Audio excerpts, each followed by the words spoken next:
আমি একজন তালাকপ্রাপ্ত নারী, আমার ঘরে একটি 10-11 বছরের মেয়ে সন্তান রয়েছে। এই মেয়ে সন্তান নিয়েই আমি দ্বিতীয় বিবাহ করেছি। এখন আমার প্রশ্ন হবে, এই মেয়েকে আমার দ্বিতীয় অর্থাৎ বর্তমান স্বামীর সামনে যেতে পারবে, দেখা করতে পারবে, নাকি উভয়ের মধ্যে পর্দা করে চলতে হবে?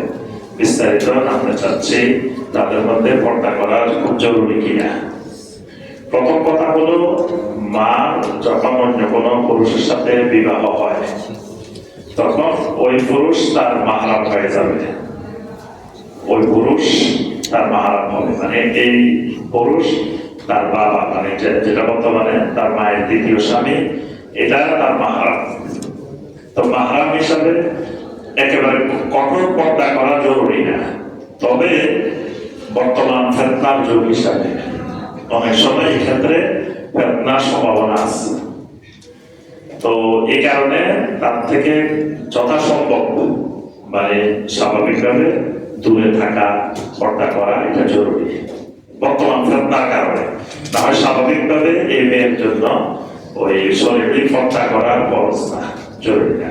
স্ত্রীকে বিয়ে করার পরে তখন ওই মেয়ে স্বাভাবিকভাবে তার সাথে মাহরাম সাব্যস্ত হয়ে যায়।